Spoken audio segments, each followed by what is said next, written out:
Ovono o Jamaica, Heoli Malay Kalani Osorio. My name's Jamaica, Heoli Malay Kalani Osorio. And I have the honor of moderating this panel of illustrious scholars and activists and mahi'ai and aloha aina. Of course, our panel is called Ola Kawai, Restoring Our Waters and Our Sovereignties in Hawaii and Beyond. So if that's not where you're supposed to be, this is where you're supposed to be. We're happy to have you. I'm gonna briefly introduce the members of our roundtable, and then they'll go one by one and talk story and share a bit of this larger moʻolelo. We've reserved plenty of time, even though since I'm Portuguese, I'm not going to be talking a lot, so that'll save us. We've reserved plenty of time for questions at the end, so please don't be shy. But we're going to begin today with Dr. Kapua Sproat, who's an associate. Let me read her actual bio. Is a professor of law at the University of Hawaii William Richardson School of Law and the director of Kahuliau Center for Excellence in Native Hawaiian Law. Kahuliau is an academic center that promotes education, scholarship, community outreach, and collaboration on issues of law, culture, and justice for Native Hawaiians and other Pacific and indigenous peoples.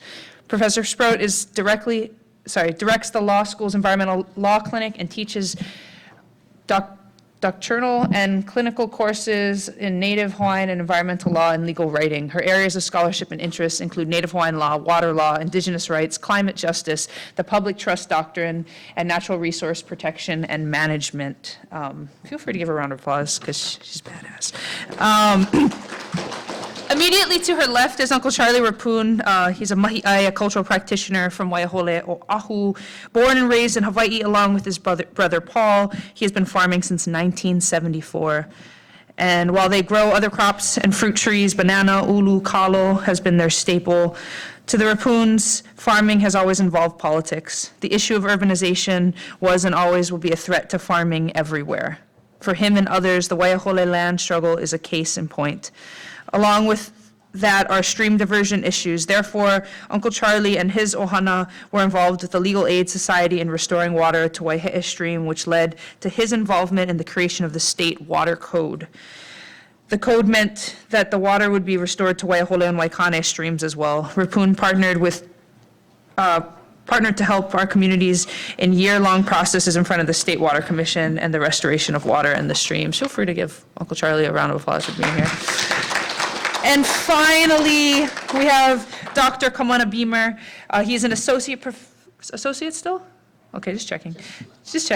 Associate professor at the University, at the Center for Hawaiian Studies in the Hui Aina Momona program at the University of Hawaii Manoa, with a joint appointment in the Richardson School of Law and the Hawaii Nui Akea School of Hawaiian Knowledge. Previous to his role, Dr. Beamer was the president and chief executive officer at the Kohala Center.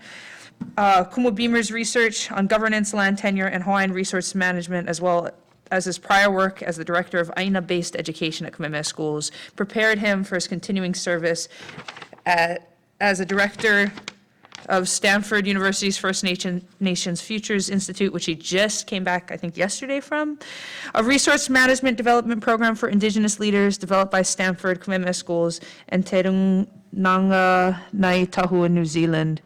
Beamer has revitalized and maintained loʻi kalo, providing him and his children opportunities to malama aina, deepen connections with cultural traditions, and derive leadership lessons from the land.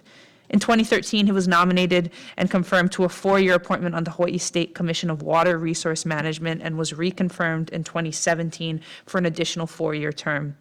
In addition to numerous academic publications, in 2014, Kumu Beamer published No Mako Kamana, Liberating the Nation, which received multiple awards, including the Samuel M. Kamakau Book of the Year Award from the Hawaii Book Publishing Association. Please give Kumu Kamana Beamer a round of applause.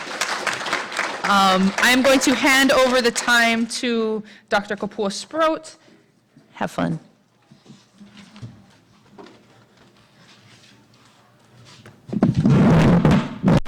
Aloha mai kākou. Mahalo. It's such an honor for me to be part of this distinguished panel with my heroes and friends from whom I've learned so much and drawn so much inspiration over the years. As Heoli mentioned, I'm here today in my capacity as a law professor and the director of Kahuliau, our Center for Excellence in Native Hawaiian Law. We are an academic center that promotes education, scholarship, community outreach, and collaboration on issues of law, culture, and justice, not just for us as Kanaka, but for other Pacific and Indigenous people as well.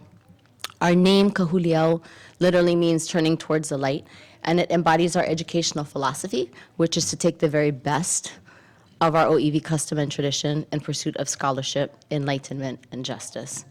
So my mana'o, or my insight this morning is shared, and I guess is informed by my time as a scholar and as a litigator. Before I transitioned to academia, I spent about a decade working for Earth Justice, a public interest environmental litigation firm that here in Hawaii has played a tremendous role in and had a phenomenal impact, especially in the realm of wai, with freshwater in particular.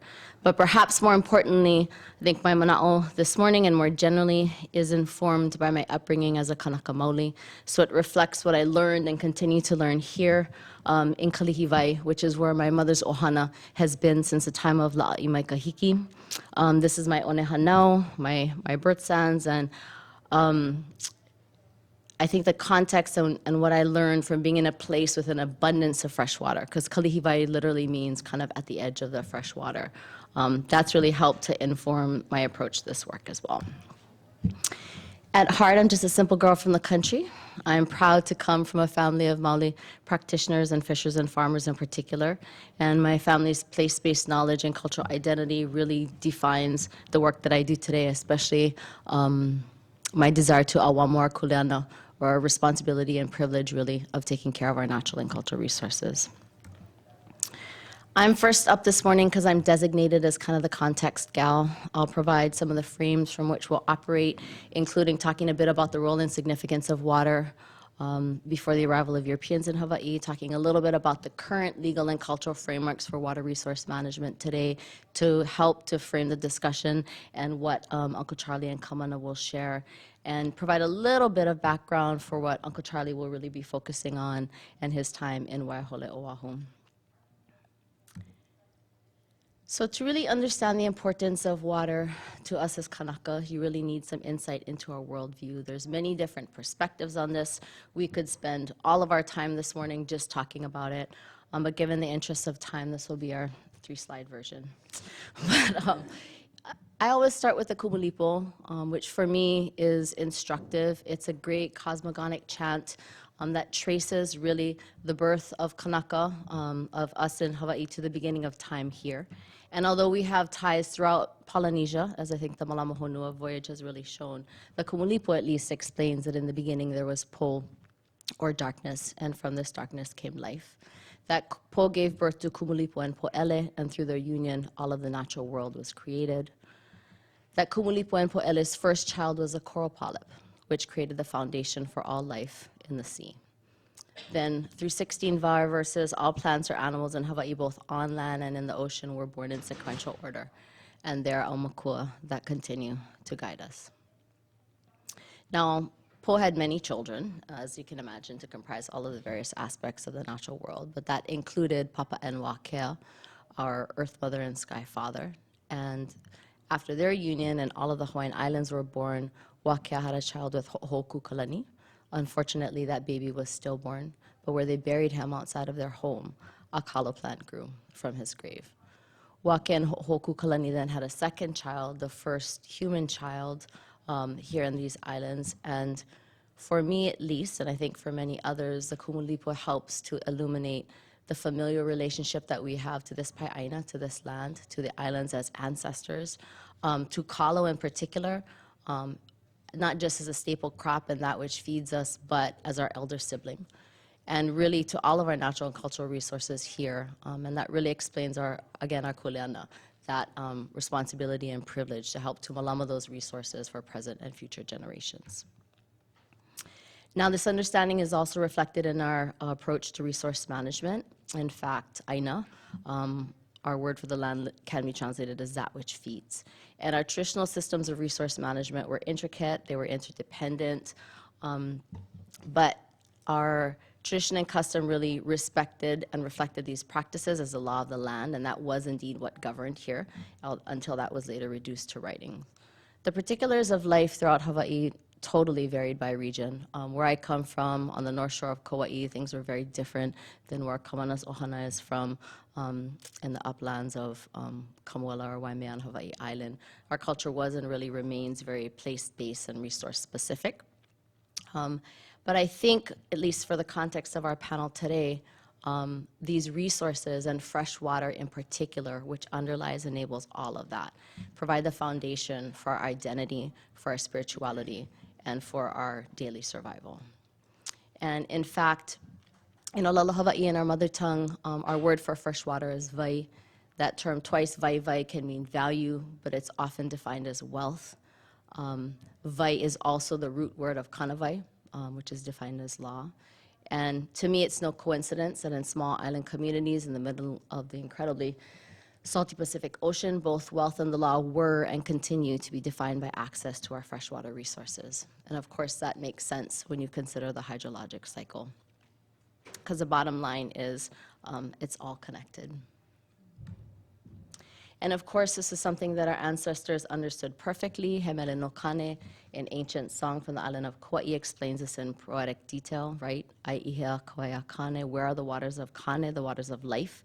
Kāne being one of the four principal akua of our Maoli pantheon. Well, the mele explains it's everywhere. It's on the ocean, it's in the rains and rainbows, the clouds and mists, and these are just two va. There are many others, but that ends in hewai e mana, hewai eola no ea. It's fresh water that empowers and provides life.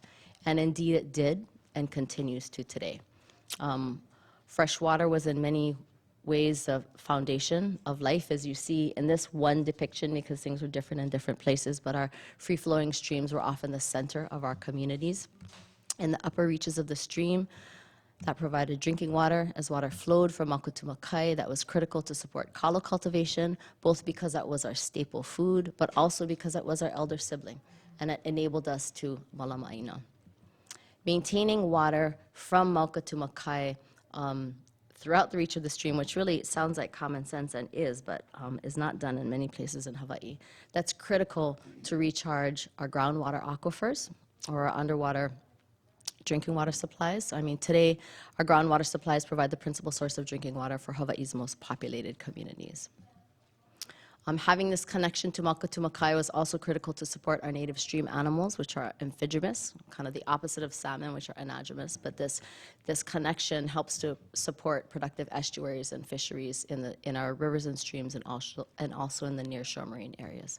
So for us as Kanaka, this was just common sense, but obviously the system of ahupu'a-based resource management had a lot going for it, because as my colleague Kamana Beamer likes to say it, supported a population of people that was actually not much smaller than the number of people we have living in Hawaii today. In fact, before the arrival of Europeans, we had more people on every island except for Oahu.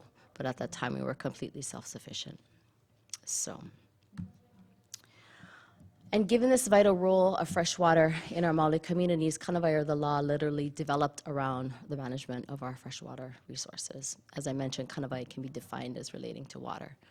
I also mentioned earlier in the context of Hemele no Kāne that freshwater was a kino laur. It was a physical embodiment of akua Kāne, one of the four principal akua, or gods of our pantheon. And so it had incredible spiritual significance as well.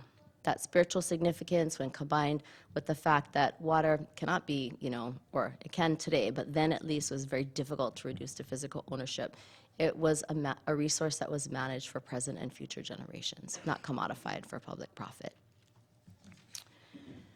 So given this fundamental role of freshwater in Hawaii, when custom and tradition that formed our laws was reduced to writing, some of the earliest reflection of this in the 1839 Declaration of Rights and 1840 Constitution declared that the land, along with its resources, was not anyone's private property. Instead, again, it was held in trust for present and future generations. And for us, this isn't just, interesting background, a part of history. Hawaii Revised Statutes 1-1 adopts English common law except as it's modified by Maoli custom and tradition. And so for us, this forms a critical background principle of property law here in Hawaii. Now, of course, all of this changed with the documented arrival of foreigners from the West beginning in about 1778. Tremendous strains in our community in so many ways, in particular because of the introduced diseases, while at the same time the foreign demand for goods really fueled political instability that ultimately culminated in the illegal overthrow of our sovereign kingdom in 1893. At the same time, our year-round growing season and our abundance of, just a beautiful climate here made it a hotspot for plantation agriculture, but the key to the plantation success was access to freshwater resources. And so within a really short amount of time, massive irrigation systems like the ones you see here were built on all of our islands to take water from wet, windward, predominantly Maoli communities, to the dry leeward and central plains, where those resources were used to subsidize plantation agriculture. So first sugar and pineapple, and now kind of more GMOs. And these changes impose significant cultural harms on us as Kanaka. This is just one example from the Ku'oko'a in 1867.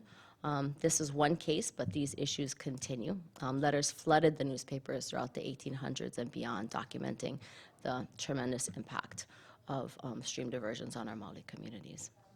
And again, as I said, these continue. Over 90% of all of our streams here in Hawaii have overwind diversion on them, and much of the litigation over water resources, including what Uncle Charlie will share and what Kamana is dealing with now as a commissioner for water resource management, are attempts to seek the return of water that was taken for plantation agriculture.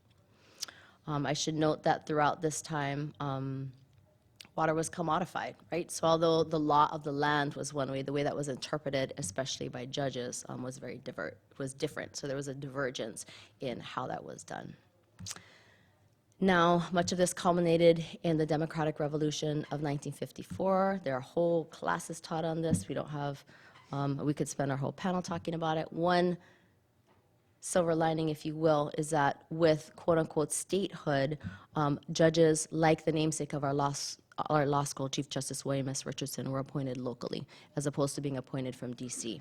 And so this had a significant impact on the way laws were interpreted, because of course, folks who were from here, especially people like CJ, had a better knowledge of Maoli custom and tradition, which, as you know, is a key background principle of property law.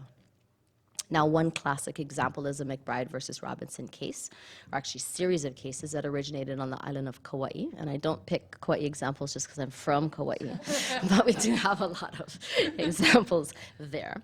And, this litigation spanned over 2 decades, and it started as a scrap, and I mean that in a legal sense, but really a fight over who owned the water from the Hanapepe River. So a battle between 2 sugar companies. But CJ, Chief Justice Richardson, while he was on the court, and others, took this as an opportunity to revisit the plantation system of water management. And in talking to CJ about what he was thinking when he decided this case, he said, everybody was worried about the sugar companies, but I was thinking about the people at the bottom of the hill, the taro farmers. And so he took this opportunity to revisit it. And so although the case is really complicated, for our purposes, it represents a resurgence of the public trust in law. It also highlighted the inadequacies of the plantation system of water management and inspired major changes during our 1978 Constitutional Convention.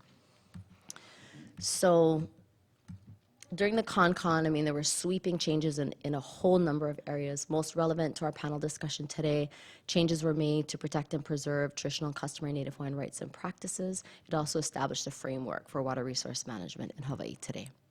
And so as a result of those changes, we have provisions in our Constitution, a water code, Hawaii Revised Statutes, Chapter 174C, administrative rules that the Water Commission, housed within the State Department of Land and Natural Resources, uses to interpret the code, and then what we call case law, so court decisions interpreting all of those various laws. Key among these is Article 11, Section 1, the General Public Trust Provision, which importantly declares that all of our public natural resources are held in trust for the benefit of the people. Article 11, Section 7 makes specific reference to fresh water and articulates that kuleana. It also lays the groundwork for the Water Commission and the Water Code. So our commission is comprised of 7 members, all of whom are required to have substantial experience in the areas of water resource management. You will recognize the dude in the middle.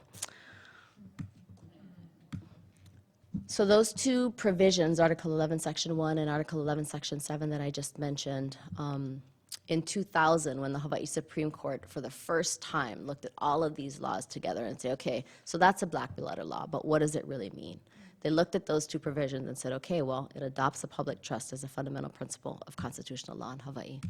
So what does that mean? Because everybody throws around the public trust. Oh, the public trust, the public trust. Well, it imposes a dual mandate of protection and maximum reasonable and beneficial use. So it establishes this kuleana for our water commission and actually for other state and local decision makers as well, to take the public trust into account in the planning and allocation of water resources and to protect public trust uses whenever feasible. What's really special about the public trust in Hawaii is that it is grounded in our Maoli custom and tradition. And so in many places, people talk about how the public trust comes out of Roman law. Well, that may be in America, but here it applies specifically and is grounded in our own customs and traditions. So given its spiritual and life-sustaining significance that we talked about through the kumulipu at the beginning, water was never commodified, right? Instead, it was a resource managed for the good of present and future generations. Just to geek out a little bit, for the folks who are interested in the law part, what's also significant is that Hawaii was one of only 2 places at the time when this decision was made to adopt the precautionary principle, which is really a scientific principle. It's not rocket science, it's common sense conservation. Basically, when you don't have perfect scientific information, you do the best you can with the info you have and you err on the side of protecting the resource. But really significant that it's specifically adopted as a legal principle here in Hawaii. Last constitutional provision, just want to talk about and mention the protection for traditional and customary Native Hawaiian rights, whether that's for gathering or whether that's for water for kalo. So the Constitution lays a general framework. We also have a water code that's based on the model water code in Florida law in particular. The bottom line is that we're a regulated riparian system, for those who geek out about that kind of stuff. I won't get into the details of the code, but I'm happy to talk about it if people have any questions.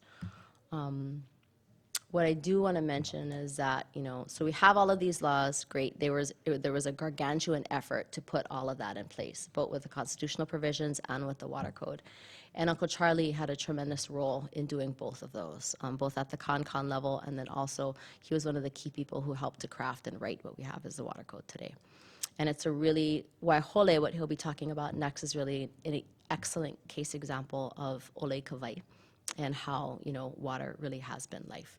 In the 60s and 70s, when Waihole came about, that was the same time as the civil rights movement and was blossoming in America, and a cultural renaissance was taking place here in Hawaii. So sleepy little towns like mine, like Waihole, were being paved over for urban development. And often, we say the plantations stopped growing cane and started planting houses, and they did. And they tried to do that in Waihole, but they were unsuccessful, in large part because of the tremendous work that Uncle Charlie did. So at this point, I will turn things over to him. Mahalo.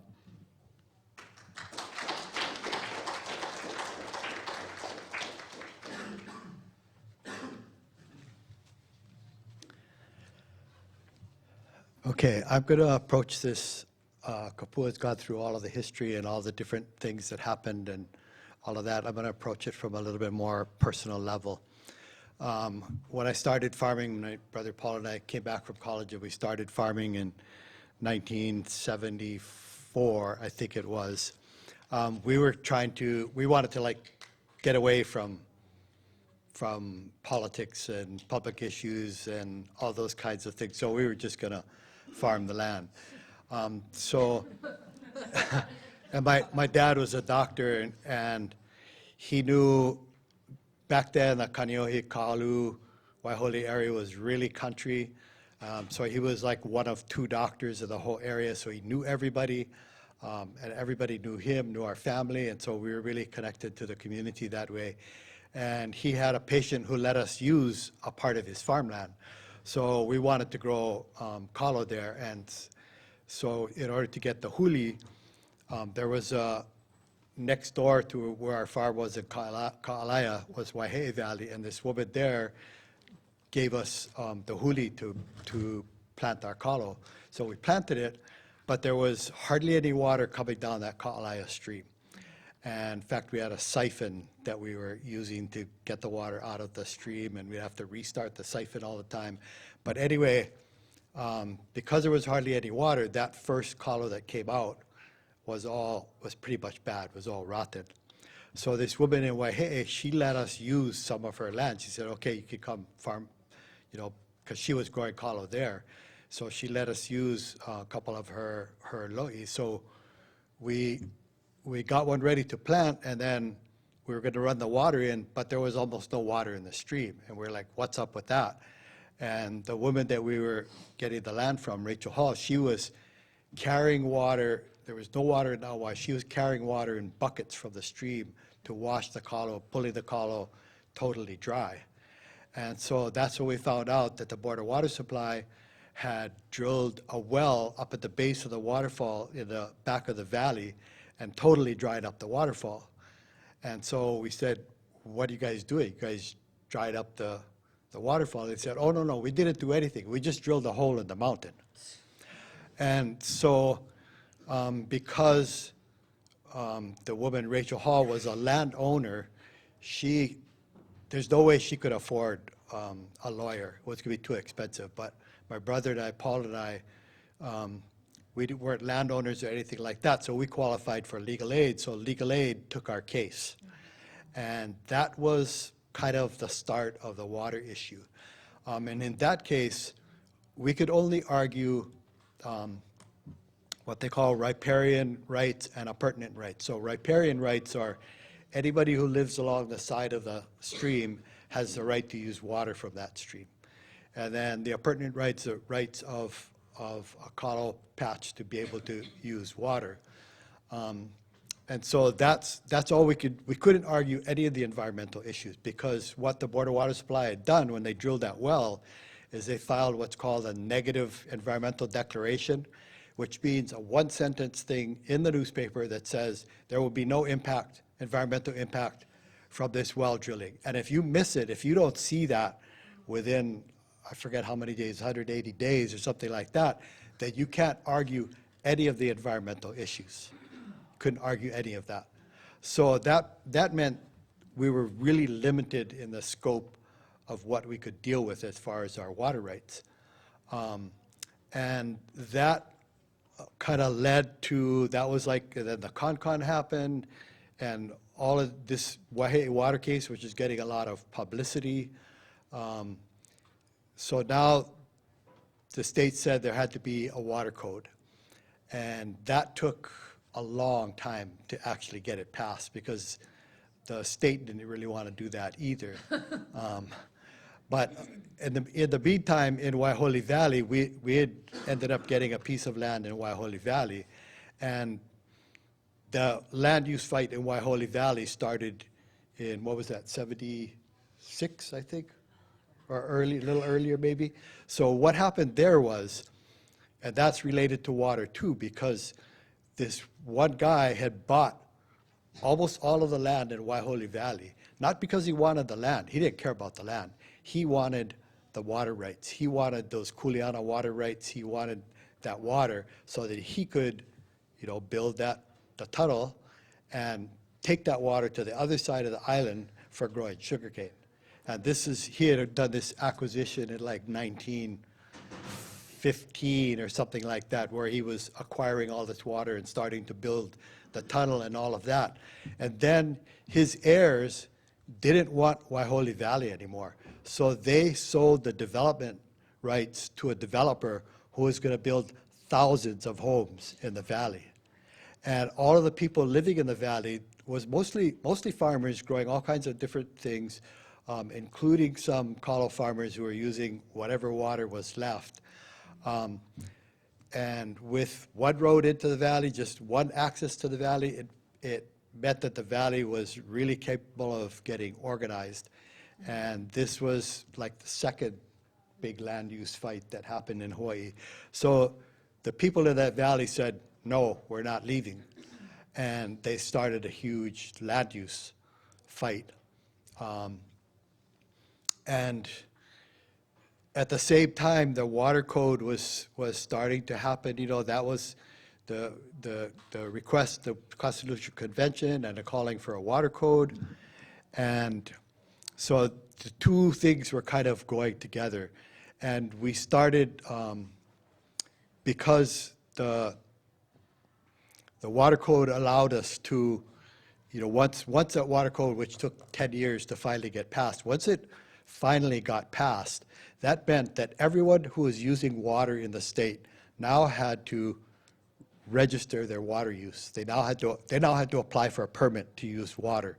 Even if you were an existing water user, like the sugar companies from way back when, you had to apply for a permit.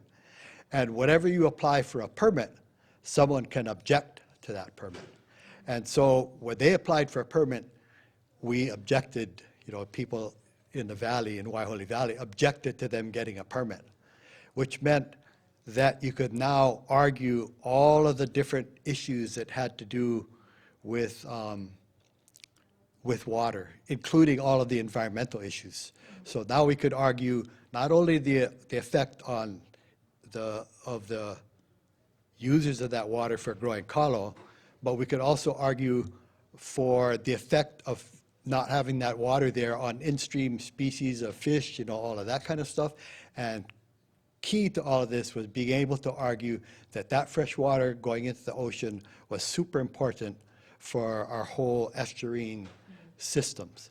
And that was something that no one had really argued before, but all local people knew about all of that because there was a ton of fishermen back in those days, and they all know the place to fish was that where the fresh water, go throw net or lay net or something, was where that water was coming into the ocean because of that, the importance of that brackish water and that estuarine kind of a system.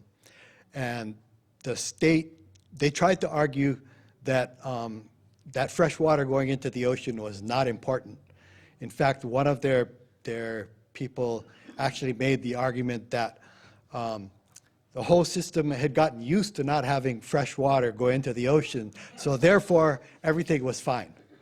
And we were really glad that he said something like that because, like to almost everyone that didn't make any sense whatsoever. So that really helps when the people that you're opposing say something that doesn't make any sense.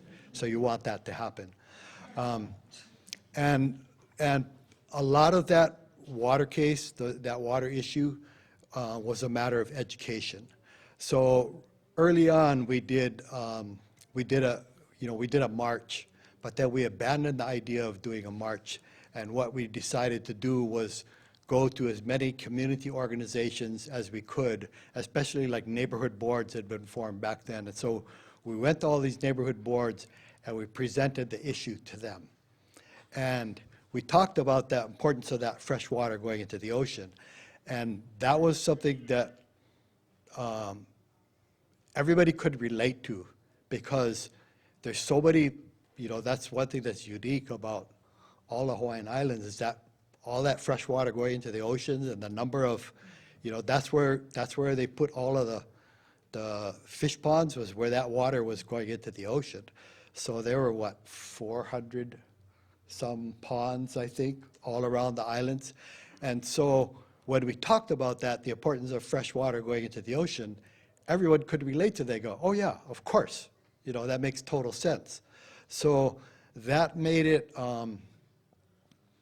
a lot easier to work on these issues and to get a code and to make the arguments in Waiahole water for that water being restored to the stream.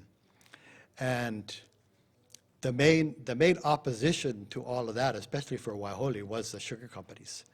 But the sugar companies were going out of business at that time. So the landowners were scrambling but they wanted to hang on to that water, not because, they cared about the sugar industry, but because ultimately they were going to use that water for development, for housing and stuff like that. So that's why they were scrambling to hang on to that water. So when they were going out of business, they quickly put farmers onto that, where the sugar companies went out of business, the landowners scrambled to put farmers onto that land so they could keep using that water and say, see, we have a use for that water. And but those farmers that they were putting on the land, I think the longest term of the lease was 10 years or something like that, which for farming, that's like 10 years. That's super short. Are you gonna plant fruit trees that are not gonna start bearing for 10 years? So that didn't make a whole lot of sense to us. So that was one of the things we were arguing against, because in the Waiahole land use case, what ultimately ended up happening is the state ended up stepping in and acquiring Waiahole Valley and creating what they call an agricultural park system out of it. And it took us like 20 years to negotiate the lease with the state, but we didn't care because we knew we were going to be able to stay there. But that's a long-term lease. So we have a 50-year lease started in around 2000 for all of this land. So that makes total sense. But so that was one of our arguments in the water case about the use of water on the leeward side, is that you guys have short-term leases, and ultimately, this is not what you want this land for, is you want to be able to develop this land. And we were able to illustrate that because we wanted to see what those leases, we wanted to see the wording of those leases, and they wouldn't release them for a long time. And finally, they were, court ordered to turn over the leases so we could look at them.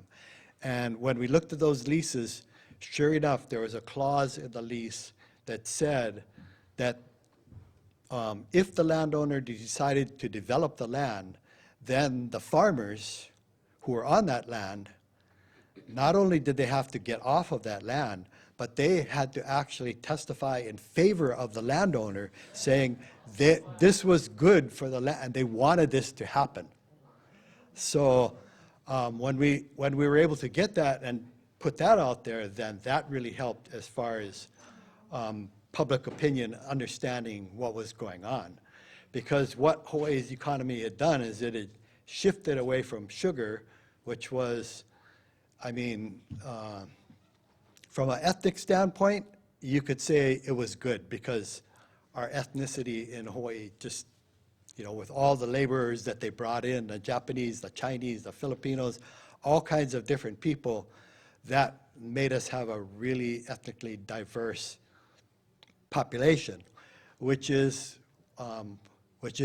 made Hawaii a really interesting place, But at the same time, the sugar plantations, ecologically, it was a total disaster. I remember as a kid, we lived on Molokai. That's where my dad was a doctor when I was a real little kid. And there were lots of days when the whole sky was like red because of the dirt, that is blown from the land. It was just like my mom's hair had a reddish tinge to it all the time. And people were thinking, oh, she dyed her hair or something, No, it was from that dust that was in the air. And then when you drive around any of the islands, it was like the whole ocean was red because of that, that dirt and that was being washed out into the ocean. So that was like a total disaster. But in the Waiahole water case, so when the sugar companies were going out of business, the shift was to development. And one of the reasons why they wanted to keep farmers on the land is because there was no way that they were going to rezone all of their land and develop it right away. That didn't make any sense, because if you develop a whole big area at one time, then the price of housing is going to go down. So what they wanted to do is just develop it as much as they wanted to make the price of housing stay high or even go up. So that was the whole idea. But it was all about development at that point. And that was the whole Waiahole water case, was all of those. The Waiahole water case, the Waiahole land use case was about all of those issues and about development. And even today, that's what our economy is about development of housing. It's funny, I listen to the radio and there's these ads for flipping houses, that are kind of funny, but that's what they're kind of promoting. And also, if you listen to the news where they report on the economic news of where Hawaii is at, it's always new housing starts are up. That's always good news. That's always good news. But the bottom line question is, so how long can you keep doing that? Can you do this forever? And obviously you can't. So, and this is true of the United States too, where a number of years ago I wrote a paper about this, and the rate of development of ag land into urban land. I mean, the United States, we're the greatest country on the world because that's what we like to say, right? If that's the case, it's because we have the best agricultural land of any place on earth with the best climate. So, but we are developing that land in the United States at the rate of like 2 football fields a minute or something like that. So that's what the U.S. economy is based on too, is residential development.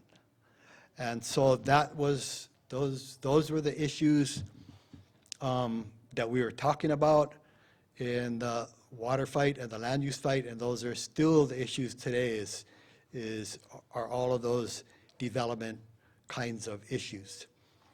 And yeah, so even though the Waiahole case was important and we have all these water laws in place to make sure that those environmental issues are taken care of and that Native Hawaiian water use rights are taken care of, those issues have not gone away. None of those issues have gone away. They're still there today, and they're still super important. So I will stop there. Yeah.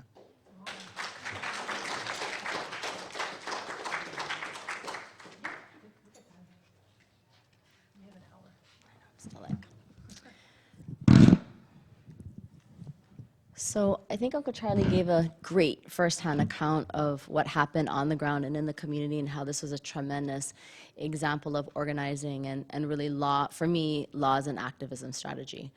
And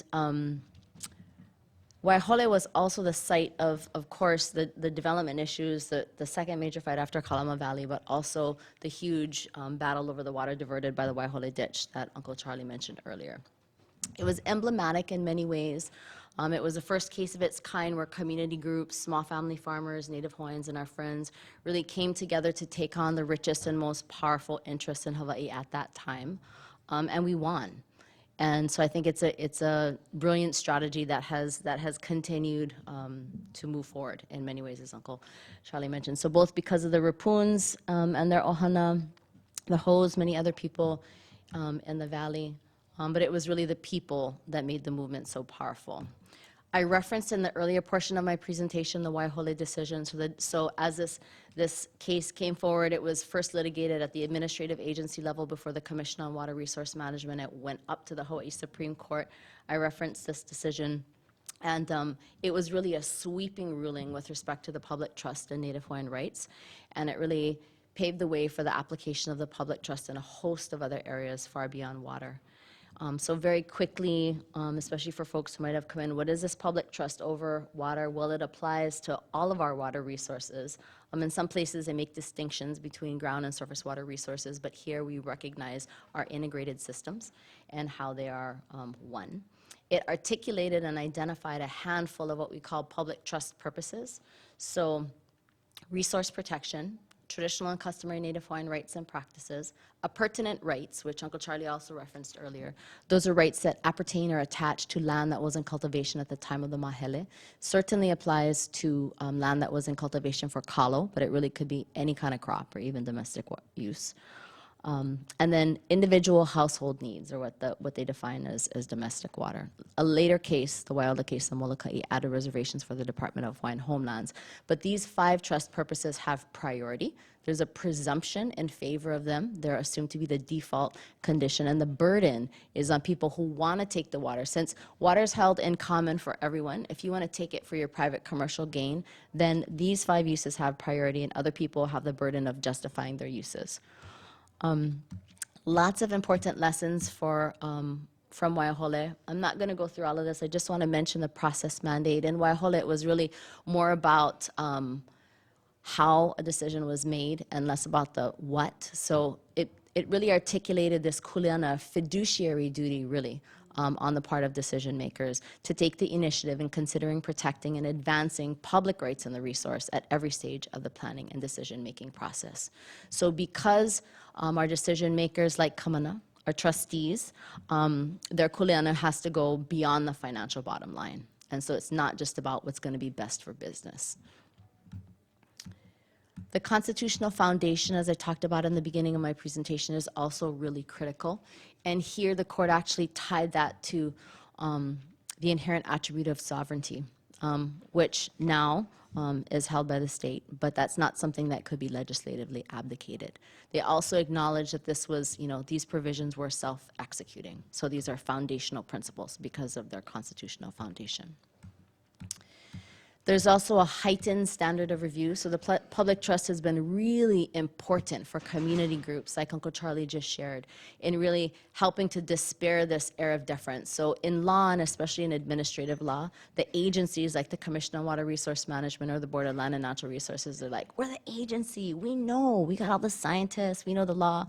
But here, the Hawaii Supreme Court said, actually, given the constitutional foundation of the public trust and the protections for traditional and customary rights, the court had the ultimate authority to interpret and defend the public trust. And so that proved to be really critical because there's such a high degree of political influence and gamesmanship involved in water issues, not just here in Hawaii, everywhere. But this is why this heightened standard of review is so absolutely critical.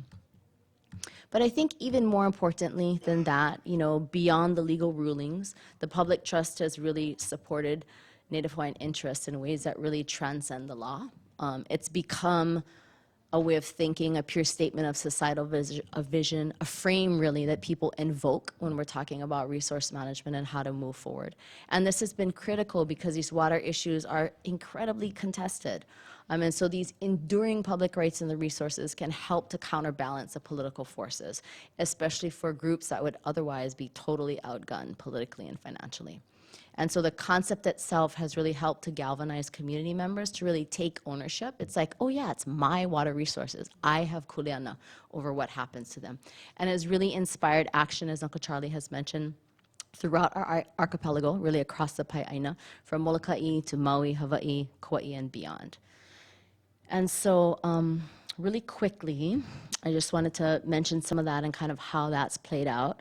On Molokai, what many people call the last Hawaiian island, much of the litigation that started out was over groundwater resources, right? The Waiola and Kukui cases back in 2004, 2007 by the Hawaii Supreme Court.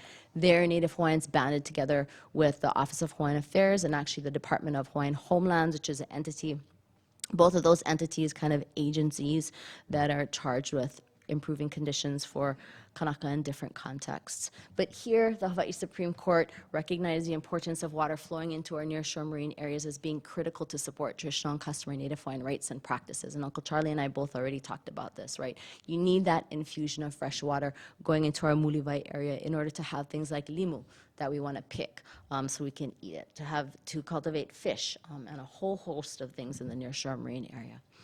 So although much of the work on Molokai started around groundwater, it's really now transitioning into surface water issues as well.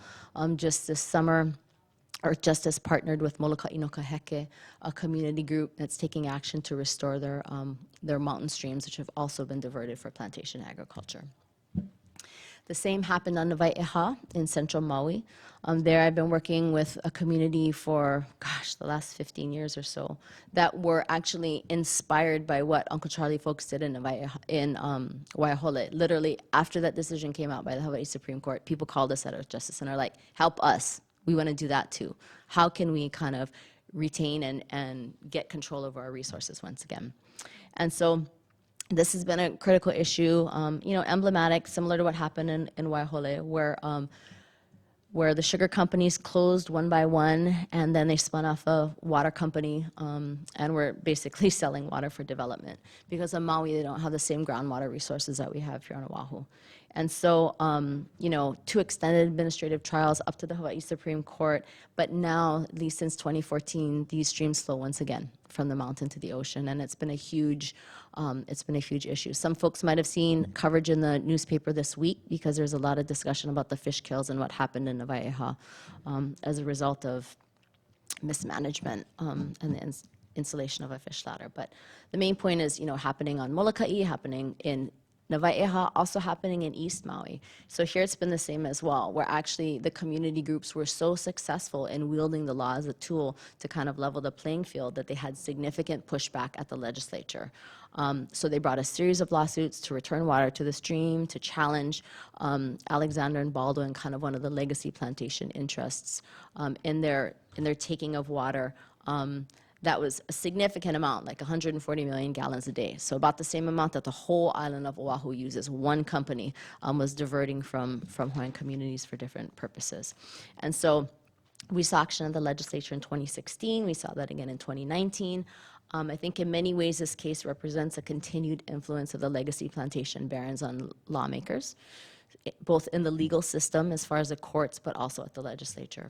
And so the battle continues on all fronts, and we expect more at the legislature this year as well. There was similar action in Waimea, on the island of Kauai on the west side, where taro farmers banded together to restore their streams that had been taken for plantation ag. And there, in April of 2017, there was a really historic settlement where stream flow was restored. This was the first time that actually they were able to mediate an agreement. In all of the other cases, there's been protracted litigation, impact litigation that's very difficult for the community members to engage in because it's so time-consuming and expensive. But here, I think after losing and losing and losing and seeing kind of the writing on the wall, the plantation interests actually sat down and mediated a settlement. So that was helpful. And that's it. And with that, I'll turn things over to Kamana. Mahalo.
Truly humbled and honored to be here with my idols and leaders in the quest to restore sovereignty to our lands and our water. Before I get started, I should be honest. So I'm battling. I was away at Stanford for about a week. I caught a terrible flu, and much like the American occupation, I keep thinking this flu is over. And somehow it manages to reemerge. So I'm a little winded and congested right now. Most of what I want to share really relates to the ways that I view engaging the efforts for sovereignty. And the way that I see things, I don't focus, I'm less interested in structures than I am agency in the actions of individuals. In a lot of my work, I talk about baby agency and the ways in which our people, against desperate odds and powerful structures, did really cool and creative things. And that's really my approach to sovereignty and to our work. And I want to start with a song from my home, from my place. But before I do that, I just want to recognize the kind of incredible crisis that we're in our time with climate change.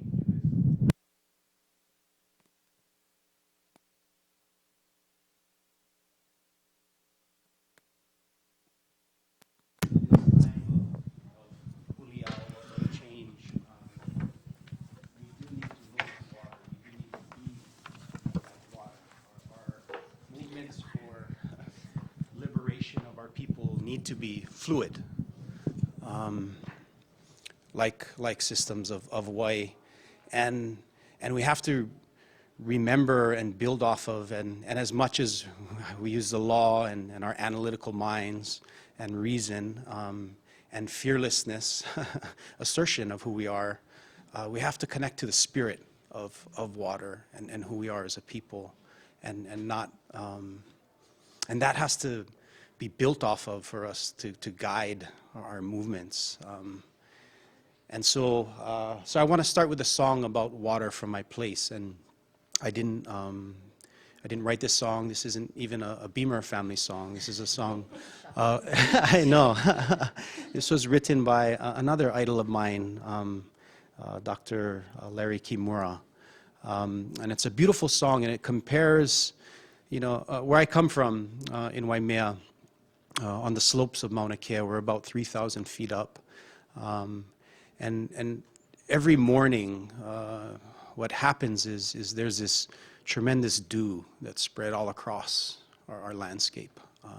And you can see it in the grass, and you can see it on the trees, and it quenches our aina, it feeds our soil, and it feeds the kalo and uala, and now the ungulates that we eat. But in this song, he's asking for this dew to hang on. Okay, he's saying he's seeing the dew in the morning, and he's asking it to wait because it's so gorgeous, it's so beautiful, that moment of sunrise. And he compares this dew with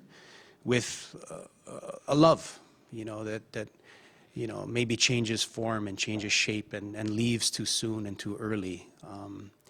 And so I think it's those two things. We have to keep our love for each other, for our place, and we have to be fluid like the water. So give me a second and I'll kind of key this up.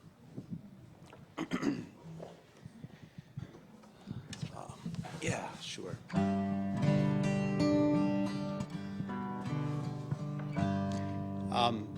So I'm going to sing, and I'm going to talk a little bit more about my work on the commission, and then we want to close with another song where I want you folks to sing with us, but I'll start with this one. E ku'u morning dew, alia mai,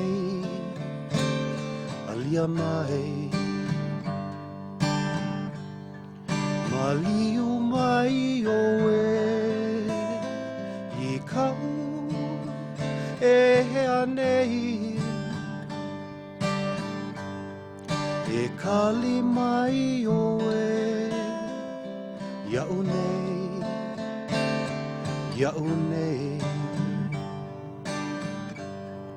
o wao I hono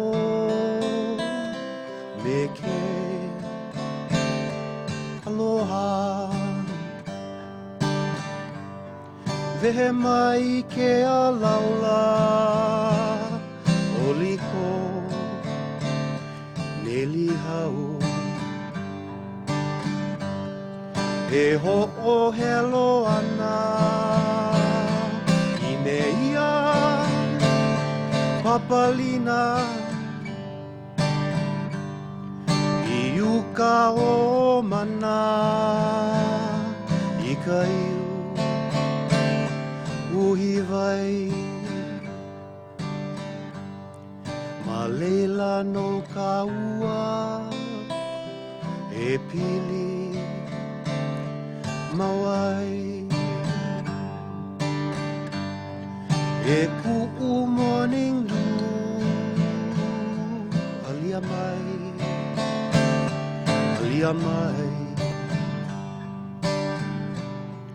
maliu mai oe, I kau e hea nei, e kali mai oe, ia'u nei,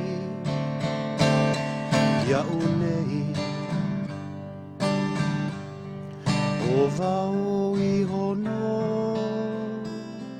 me ke aloha.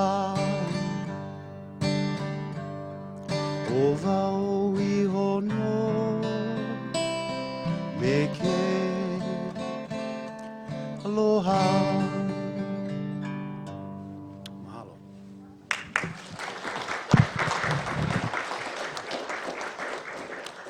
So,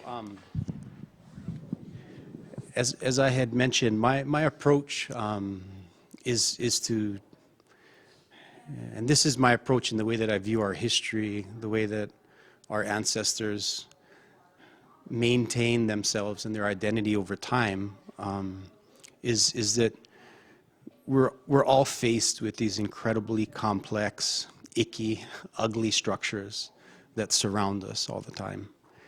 And in many cases, in the ideal, Descartesian state where we could just separate ourselves from our bodies and be in our minds, we could imagine that they don't exist and that there's a different relationship and reality in the world.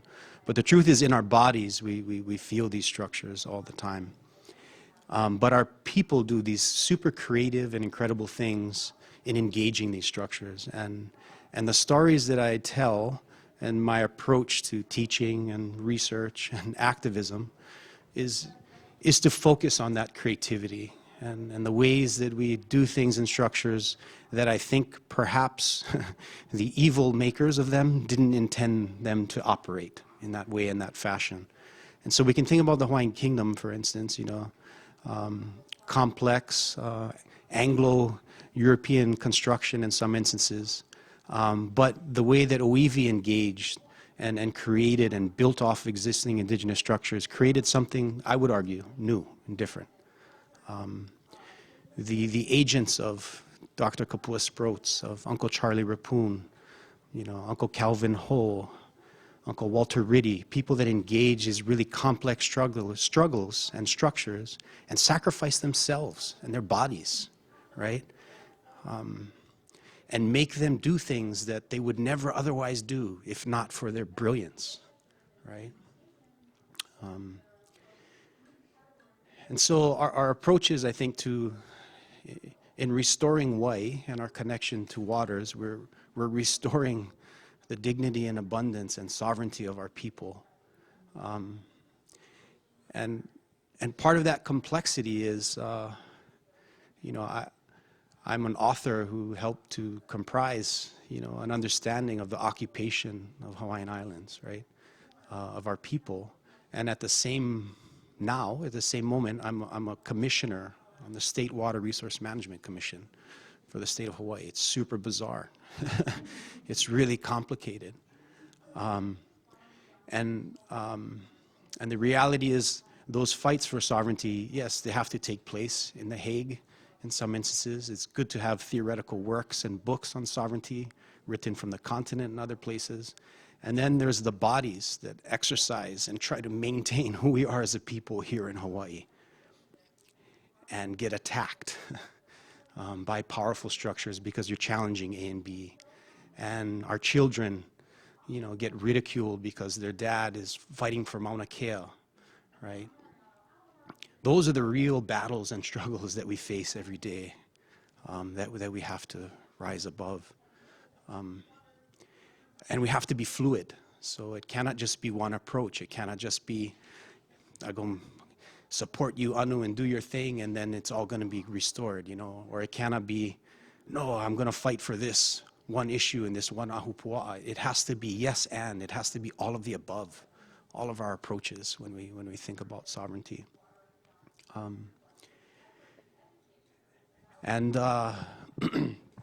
Being on the commission, I was the youngest. Remember, I'm not so young anymore. My beard's all white, and my kids, when I'm a father of 3 beautiful children. They're my incredible motivations and kuleana and kaumaha that drive me. But my kids were really young when I was first on the commission. I'm 35 years old. We've had Wahine on the commission with me, Denise Antolini. I think she was the most fantastic commissioner we've ever had. I hope she gets back on the commission. Chair Suzanne Case, is a Wahine on the commission. But for the most part, it's been an old boys network. There were 3 Hawaiians on the commission. Well, 2 prior to me. One was Dr. Michael Chun, and the second was Doug Ng.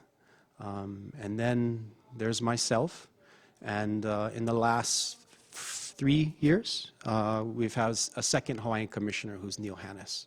But I wanted to tell you guys a story of what it's about walking into these structures. So I'm 35 years old, father of 2 at that time, super intimidated and green. And I walk into my first commission meeting, and a gentleman who had served multiple terms on the commission, who spent most of his life working for sugar corporations, looked at me and he said, "Ha, I'm old enough to be your grandfather, boy. How old are you?" What the hell? I'm terrified. I'm 35 years old. And he did that to me 3 meetings in a row before we went out and heard public testimony. And I started to realize that it was a very sophisticated way of boxing me in and intimidating me and making me feel as if my voice and my vote was somehow less powerful or informed as the structure that was already there.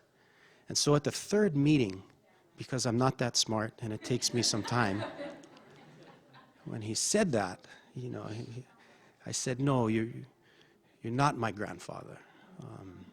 And you're not my great-grandfather." His name was Francis Keli Nohopono. He died when I was 13. And my grandfather died as a result of World War II. So you're neither of those people, but you might be old enough to be my grandfather. And he never did that to me again. Our battles for water are full of stories of incredible people living in communities that have looked at the power of capitalism and these structures and have said, "Hell no, I refuse. Give us our waters back." You know, and it's because of these incredibly powerful community members that have fought literally for generations to get water. And then we add on the brilliance of Kanaka Maoli attorneys like Kapua Sproat and the leadership and defiance from other islands of Uncle Charlie Rapun and others, that over time, the more that we engage and we create and we change the structure, it starts to do stuff that I'm not sure it had intended to. And the point isn't to take the structure to love it and embrace it. The point is to eke out the poison, right? The point is to get into positions of influence and change so that we can bring a little bit of fresh water back in, right? And not to get stuck in that, and to be fluid and to move like Hawaiʻi. And those are the majority of the thoughts I kind of wanted to share at this point. I think what we wanted to do was go more into a panel format and answer some questions. But at the end, I'm going to ask for all of your voices, and we're going to sing a song that my grandmother kind of brought to the forefront in Hawaii many years ago. So, mahalo.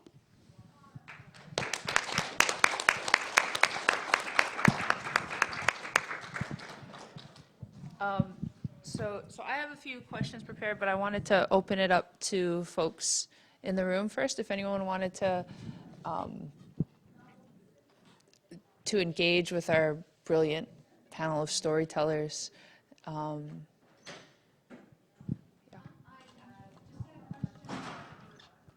Anybody, but I think maybe to Dr. Sprout in terms of the legalities. Has anybody tried to take a case up to the U.S. Supreme Court? And, you know, what ramifications would that have, obviously? So for the video, the question was whether or not anyone has tried to take one of these cases up to the United States Supreme Court and what potential ramifications would result.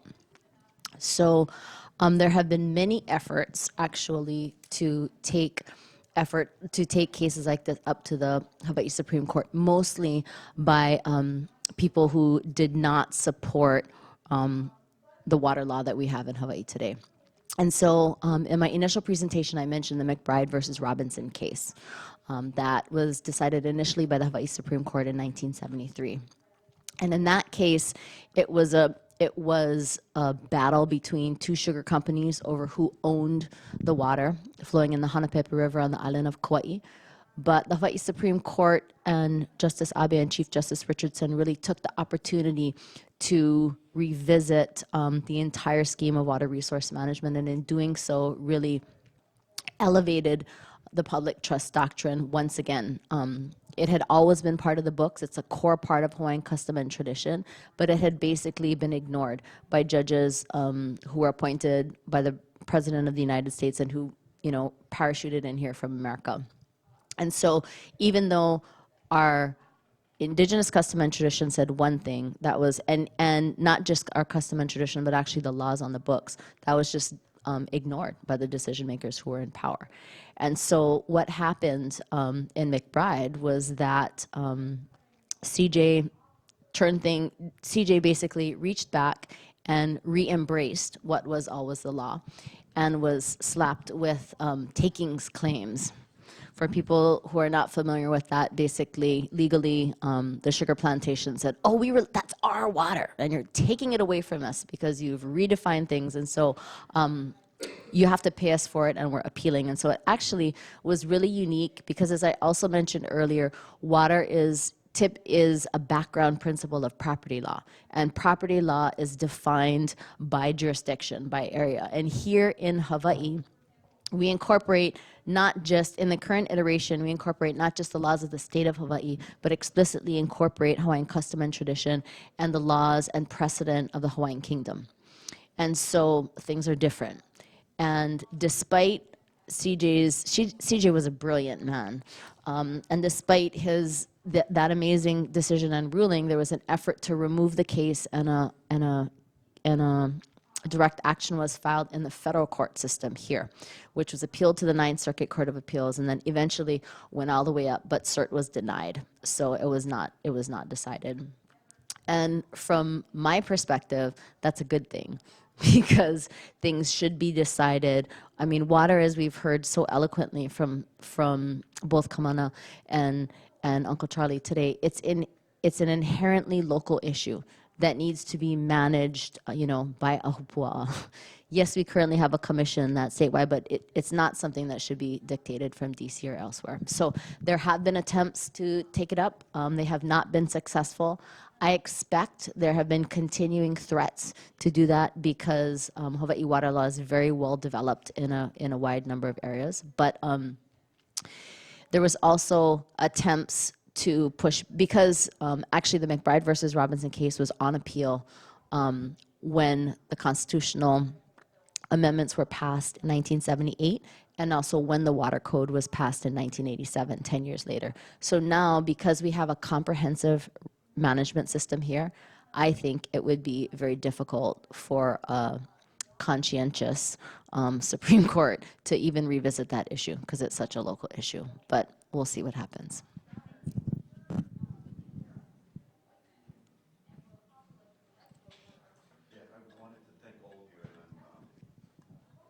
I'm in the water fight myself, far away in New York City, Bronx, New York, and I want you to know that you're not alone in what I am learning here today, just in my short time here, is kind of overwhelming. So I want to, I serve also on a city commission and have been told that very same thing. I'm a professor and I'm a community activist, and yet I've learned more from water than I have from anything in the last 10 years especially. And I know I'm party to litigation that required the state to adopt public trust doctrine to protect parkland. And one of the things, the findings of that decision was that if there was implied designation, okay, in other words, that had a piece of property not been developed, or that an agency had not adopted or designated something as this, that communities' use of that in the absence of designation or alienation would count for something. So if it acted like a park, it felt like a park, then it was a park. Okay. So your discussion is fascinating to me because don't know the case law, I don't know the administrative codes and laws of Hawaii, I apologize. But there's so many layers of law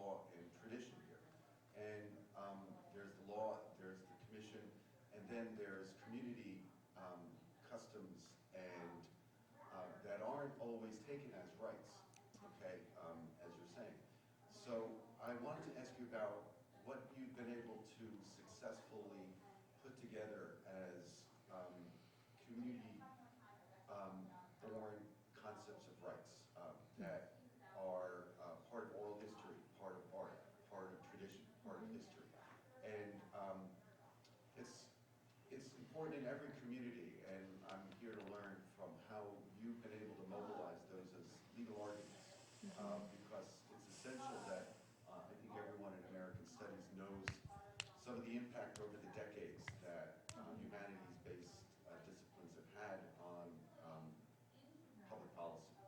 Okay, and it's happening in water rights cases as more and more concepts of indigeneity rise to the surface. So I want to ask you, there is the rights question, but I also wanted to ask about the community history and the qualitative and the artistic, and how was that mobilized, and who adopted those as important findings in this successful battle?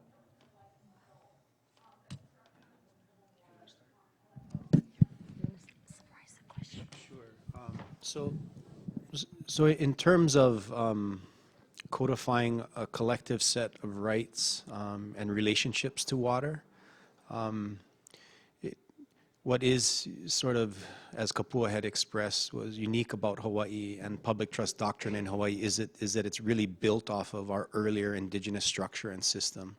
And in fact, most of our governance was focused around water, and in some ways, the ways that it was instituted was to act like water. And so people had very intimate and defined responsibilities with water depending on their place and who they were. And because water on islands is so intimately tied to marine ecosystems and upland systems, and you can see them really rapidly, water was the defining principle by which people gathered and accessed resources in the diversity of their places, right? So, you know, it's the water cycle that controls, you know, certain fish blooms, right, in the nearshore reefs. And the way that the kingdom was constituted because of, and not everyone may agree with me, but because of indigenous leadership and governance at that time, they kept a lot of that stuff when they first codified the Hawaiian Kingdom Constitution, and a lot of those relationships. In fact, when they laid out the land tenure system in the first Kumukanawai of 1840, it says, you know, o kamemeha nona na aina pau mai Hawaii ni I hao, a Kāne a ole nona pono'i, nona kanaka no a me na li'i.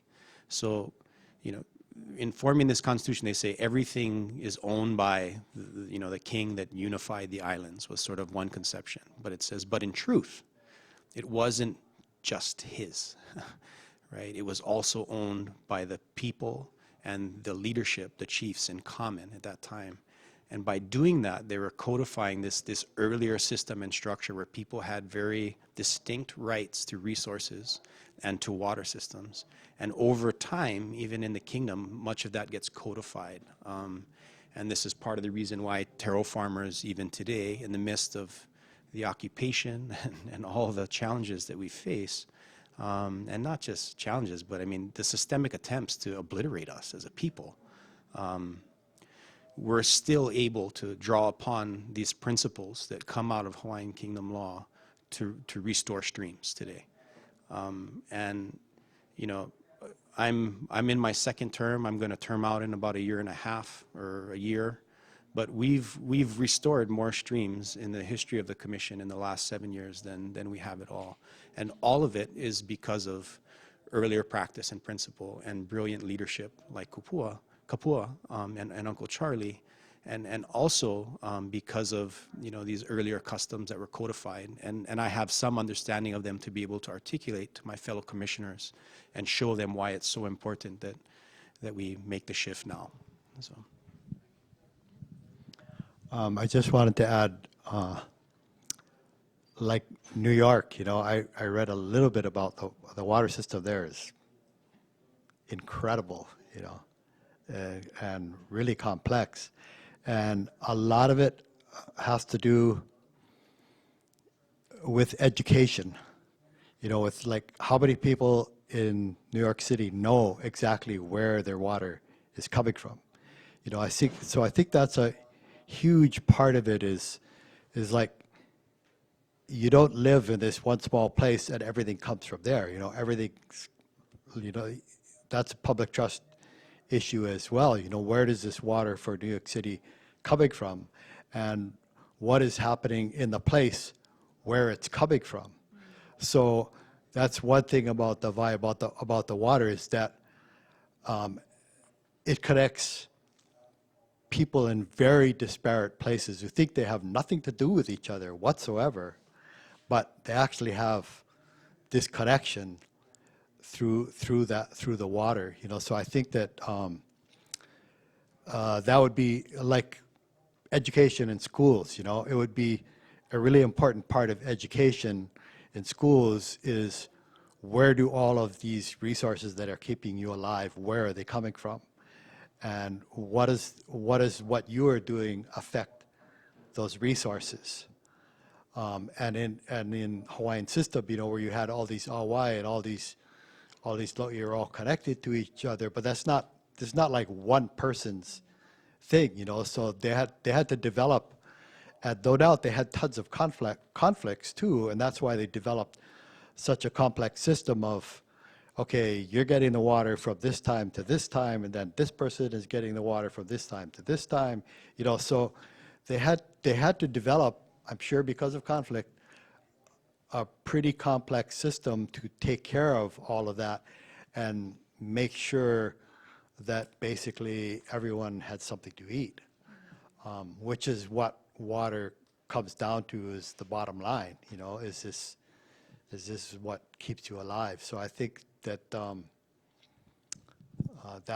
would be the similarity between Hawaii and New York City is this complex line of resources. Where is this coming from? And we had to do that too in Waiholi. We had to educate people about where their water was coming from, even water that was being pumped out of the ground. So if you pump it out of the ground, then what effect does that have down below? Somebody's not going to have water down below. So yeah, it's a pretty complex process. Yeah. So very quickly, just a couple of examples in response to your questions about how things have been used. In the Nawaiʻeha litigation on Maui, a major issue was, what is the damage or what are the impacts of the sugar plantation diversions, and then what is the potential for restoration? Because basically the sugar company said, well, we've been taking your water for the last 150 years, so, we don't know if the fish will ever come back if we put it back in.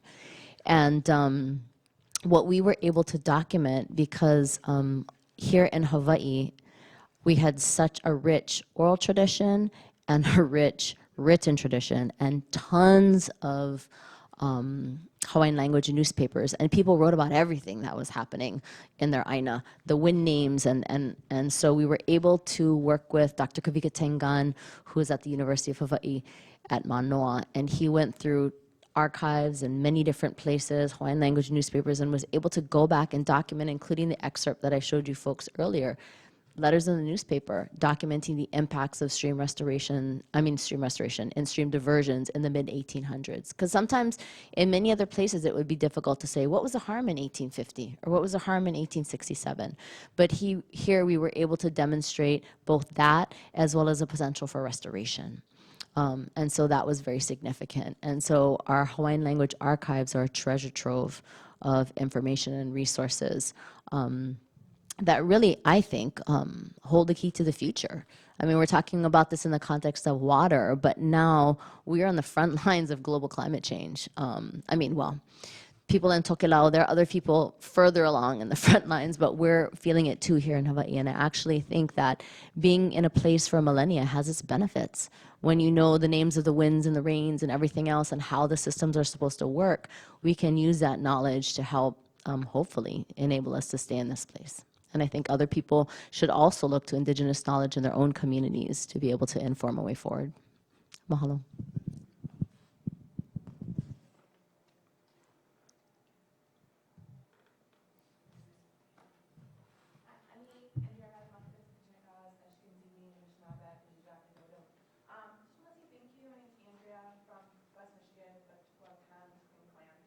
And I just want to say, Miigwech, mahalo, thank you so much for your panel. I'm in Michigan, we're doing Line 5 and bridge activism there, and it's been really complicated. And I don't really have a question, but more just like expressing my gratitude because I've been sitting here for the past couple of days dwelling in your land and looking at occupation and feeling really, really icky here. And I just wanted to say I was having this, so I've been making ribbon skirts, and so in my tradition, ribbon skirts are really, really important for, you know, Niche women and Two-Spirit people, and so I've been thinking a lot about why I've been making ribbon skirts. It was something that you had said about having to harness our creativity in our traditions, because I feel so icky all the time in academia and doing water activism work and working with my students, and it was just a really wonderful reminder of why I do the work I do, and I just wanted to express that to you publicly, so. Well, thank you for your teaching today. We have about 15 minutes. I wanted to, what do you need, 10 minutes? 7? Okay, so I just wanted to ask one final question, if other folks weren't itching. First of all, thank you guys for, like, I sent them an email a few months ago, like, will you guys do this thing with me? What is it? I don't really know. But will you do it? And they all said yes. So thank you for being here and teaching all of us and letting us hear these moʻolelo. We heard a lot about the struggle up until this point, right? We talked a lot about our history and our moʻolelo up until this point in fighting for sovereignty and ea and water. But I also know all three of you, like our people, are constantly looking forward, right? Envisioning for, like, where are we going? And I would just love the opportunity for you folks to talk a little bit about your vision for ea and sovereignty, and what do you want it to look like being a farmer now until, you know, whenever, as a kumu and all of this stuff. I think as a younger person sitting on this side of the table, it'd be really awesome to hear with all of your wisdom about where we've been, where you'd like to go through your own disciplines. So, yeah.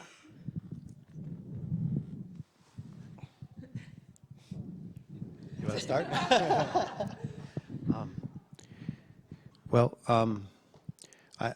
I'm convinced that we're seeing around the world, you know, the catalyzing of, you know, indigenous values and systems alongside of, you know, haole environmentalists, you know, that have been chanting for 20 some odd years that our world has to change. But I think we're actually witnessing the catalyzation of all of that and the shift locally and globally. I think we're seeing, you know, the fearlessness of our people when it comes to literally, I mean, the extinction of our relationships to resources and our refusal to allow that to happen. So in Hawaii, it's no different. We're in the middle of the largest spiritual and cultural, political reawakening of generations with what's happening on Mauna Kea. And I think we're seeing the tactics that are evolving from there. Kapu aloha, this, you know, civil disobedience, treating your hoʻapaio, your adversary, in the most dignified aloha way possible, but being absolutely uncompromising in what we have to do for our future. And I think that that's gonna, it's already reshaking up Hawaii, but I think by the time that I'm a grandfather, aloha aina is truly going to be leading the future of our islands. And I don't know what exactly that structure looks like, if we're talking about Hawaiians in political office in the state government or some other kind of structure.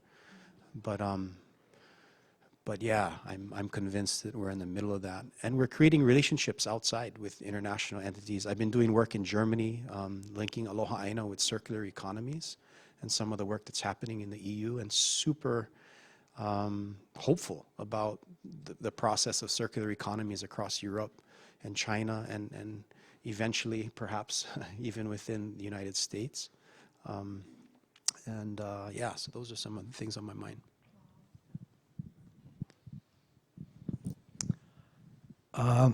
For me, I guess, I was born and raised here. And climate change is kind of reinforced for me my attitude about, people say, like, where are you from? You know, well, who I am is where I am. That's kind of the attitude that I try and take, and that I think is really important for everyone, whether you've been someplace for 1,000 years or 1 minute. You know, you really need to pay attention to where you are and what's happening in that place. So even for people who are, you know, like tourists who come here, it's really important that we help them to understand where they are, because everyone has an impact on every place. And so it's important to look at what that impact is, and to if there is some negative impact, to do something about that, or at least, you know, to understand it so that you can help somebody else do something about it. So I think that who you are is where you are, or where you are is who you are, that's kind of like the mantra that I tell everybody.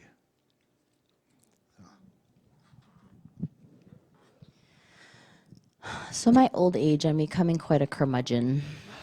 When I, when I, That's what my dad used to say about him. He was a curmudgeon. and actually Uncle Charlie was one of my first clients that I started when I started doing this work. And he used to say that he was a curmudgeon. And now I actually, and it's not just puppeting. I generally I feel old in the struggle. But, I've wanted to do this work since, I don't know, I think I decided I was going to do this in like the 4th grade or something. And and always anticipated that there would be a time when it would be POW, but, and that I could go home and cruise and farm, but I don't really see that happening. It's truly a legacy that we all pass on to our kids. So what's encouraging is that to see, when I was young, I grew up in a super kuaina family, and that was really something that people were embarrassed by. But it's cool to see how now we recognize that that's the way forward. And that gives me hope.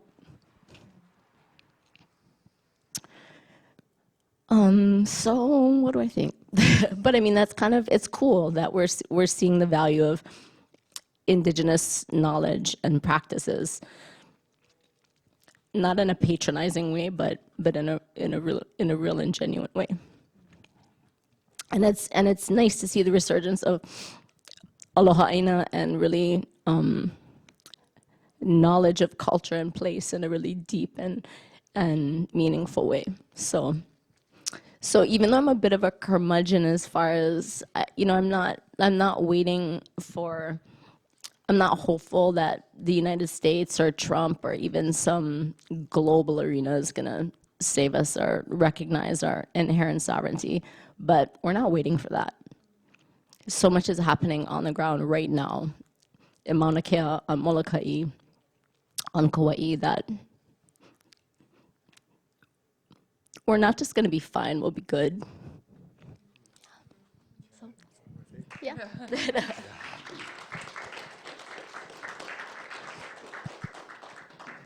So a month ago or so, there was a climate rally at the Capitol here, organized by kids, and that I thought was really cool. In fact, there's an organization called Our Children's Trust, started in Eugene, Oregon by a 16-year-old boy, I think. And they're in the Ninth Circuit, and their case is being heard about climate issues. So what we did my wife and I did when we went to that climate rally is I had a big pile of taro huli to hand out to people. And, huh? Oh, the huli. Okay, the huli.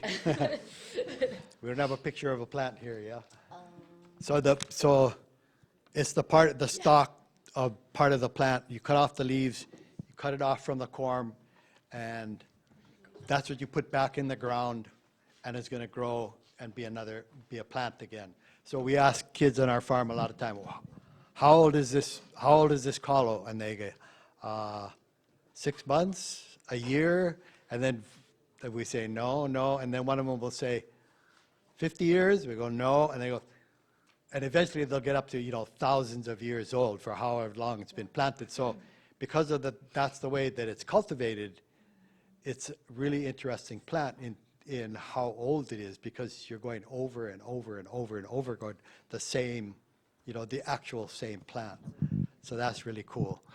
So we handed out all of these huli to people to plant in their backyard, and basically we handed out a little card with it, how to take care of that huli in your backyard, and on the other side is start climate victory garden, plant this taro huli. And during World War I, World War II, Americans planted gardens to feed themselves, support troops overseas. By 1944, there were 20 million victory gardens producing 40% of the fresh fruits and vegetables consumed in the United States.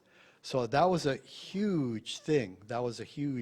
So we're kind of proposing solve today's climate crisis by growing some of your own food, planting it in your backyard or whatever. So and if there's this organization, apparently Green America Climate Victory Garden, it's an organization, and they're like happening all over in the United States, where people are really going for that as a solution to help deal with this problem. But that hasn't happened in Hawaii yet. So I think that if you want to do something positive, then that's kind of like the way to go, Just grow something, stick it in your backyard. Yep. So, yeah. You want to add it, or are you going to do the song? Yeah. Okay, so about another hand for all my fellow panelists. We just wanted to end, give all of us a chance to share our voice. So I know we got like 5 minutes, so I'm going to teach you a really short song my grandmother put to music.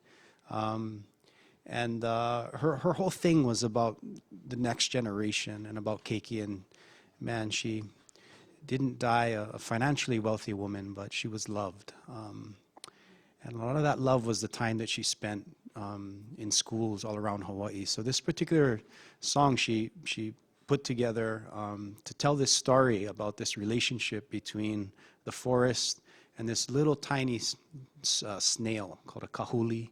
Pupu kanioi is another name. And these are Hawaiian tree snails, and they used to be all in our forest up Mauka. In fact, my great-grandfather told a story when they were kids, and they first came to Oahu, going over the pali. They used to hear them singing every night. I've never heard the sound of a kahuli. But the way this story goes is that when cattle were introduced to Hawaii, they started trampling all over the forest since 1793. We had no ungulates. That's why I don't mind eating them when I'm at home. But we had no ungulates, and so my grandmother would tell the story that the snails had to come down from the trees to get little puddles of water and to bring them up, and the cattle started to trample all the forests, and they were crushing the snails. And so one night this snail is crying, and she's thirsty, and sure enough, one of these birds that actually migrates from Siberia to Hawaii every year hears her crying, and so they strike up this reciprocal relationship that this bird's going to help her kind of fetch some water, pull it from this akua fern, which is another fern that captures water in the forest, and the tree snail could live. And you know, the way that my grandmother told this was, again, to remind these keiki about our sacred, precious relationships with our natural environment and the unique relationships that even happen in forests when humans aren't around, right?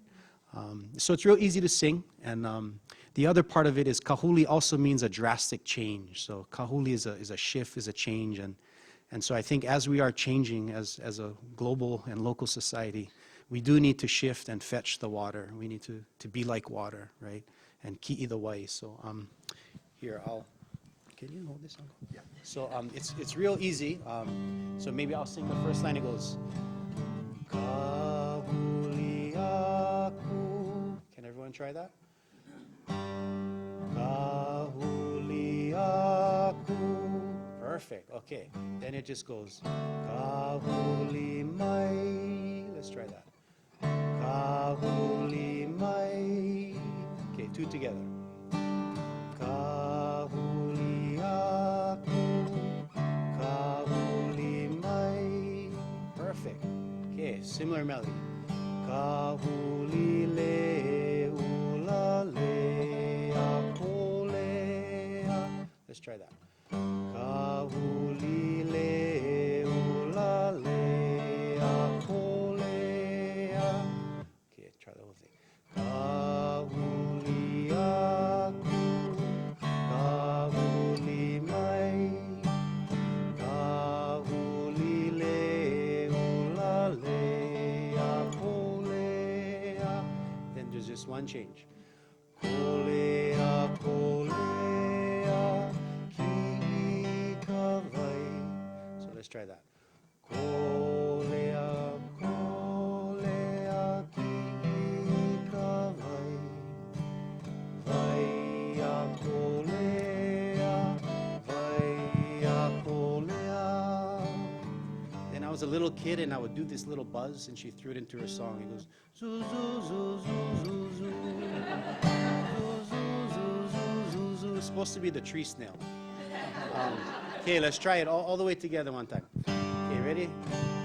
Kahuli aku, kahuli mai, kahuli le ula le akolea, kolea, kolea, ki kawai.